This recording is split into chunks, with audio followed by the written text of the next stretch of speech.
Aujourd'hui, je vais vous parler de l'ONIAM.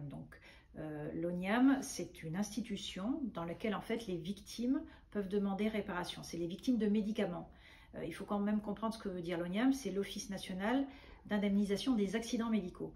Donc, que vous soyez victime de la dépakine ou victime du Tegretol ou victime du Keppra ou d'autres antiépileptiques comme l'Epitomax, vous pouvez aller demander réparation à l'ONIAM. Par contre, ce qui est quand même très spécifique, c'est que nous, on a créé à l'intérieur de l'ONIAM un fonds d'indemnisation qu'on appelle, mais en fait ça s'appelle un dispositif d'indemnisation spécial pour les victimes de la dépakine. Ça, on a mis 6 mois à le négocier avec le gouvernement de Marisol Touraine en 2016 pour qu'il puisse y avoir un dispositif spécial. Attention, pourquoi on nous l'a accordé? C'est parce qu'il y a des milliers et des milliers de victimes. Donc ce dispositif, je ne peux pas le demander pour les victimes du Tegretol ou du Keppra parce que je n'ai pas suffisamment de dossiers de victimes qui me permettent de dire « Hé, l'ONIAM, il faut que vous embauchiez là des experts judiciaires pour évaluer ces dizaines de milliers de victimes de ce médicament. » Donc voilà pourquoi il existe pour la dépakine. D'autre part, au moment où on a créé ce dispositif, seules les femmes étaient concernées. Aujourd'hui, je vais tenter d'y inclure les hommes. Donc maintenant, on va s'intéresser à ces femmes qui ont consommé de la dépakine pendant la grossesse et qui ont des enfants vivants ou morts finalement. L'ONIAM a posé un cadre.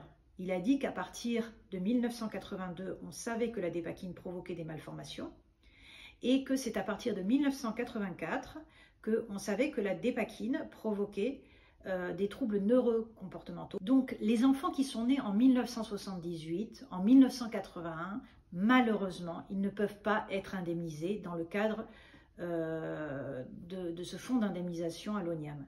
Il y avait aussi une limite de naissance, c'est-à-dire que les enfants doivent être nés maximum au 31 décembre 2015. Pourquoi? Parce qu'à partir de 2016, il y avait un formulaire d'accord de soins à signer et que si vous l'avez signé, c'est que vous savez que la dépakine était dangereuse et que si vous avez eu un enfant après cette date, eh bien c'est de votre responsabilité d'avoir pris le risque. 82 pour les malformations, 84 pour les troubles neuro et maximum 31 décembre 2015. Donc si votre enfant est né entre ces dates-là, vous pouvez prétendre au dispositif à l'ONIAM. Il va falloir comprendre qu'il va falloir, comme dans une procédure judiciaire finalement classique, rassembler des pièces, prouver que la maman a pris de la dépakine. Généralement, le document qui fait foi, c'est le dossier médical de grossesse. Parce que quand vous avez accouché dans une clinique ou dans un hôpital, quand vous étiez sous dépakine, c'est marqué dans le dossier de maternité. Donc il faut absolument récupérer ce dossier de maternité, récupérer tous les documents médicaux en lien avec votre épilepsie ou votre bipolarité. Il va falloir faire la même chose pour l'enfant, récupérer tout son dossier médical, tout son dossier scolaire. Donc, ce que je conseille toujours aux victimes, c'est quand elles demandent ces documents aux hôpitaux, à l'école, etc., c'est d'envoyer une demande en recommandé avec accusé de réception pour prouver à l'ONIAM que vous avez fait une démarche et qu'effectivement, vous avez demandé ces documents. Vous ne les avez peut-être pas obtenus, mais en tout cas, vous l'avez demandé. Parce que l'ONIAM, de son côté, il a la possibilité de demander certains documents si vous n'avez pas réussi à les obtenir. Ça, c'est les dossiers, les éléments. Donc, ce temps-là, ça dure à peu près 6 mois. Il faut bien rappeler que l'ONIAM est un dispositif où on peut y aller sans avocat.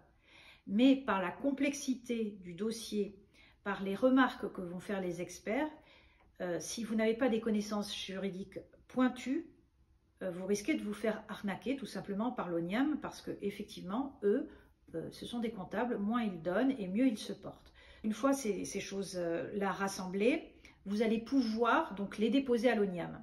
Mais l'ONIAM, si vous n'avez pas documenté suffisamment, vous dira votre dossier est incomplet. Quand est-ce que vous pouvez déclarer ou dire j'ai déposé mon dossier à l'ONIAM? Eh bien, si vous déposez votre dossier à l'ONIAM, vous recevez un accusé de réception vous disant j'ai bien pris en compte votre demande et votre demande sera analysée. Donc,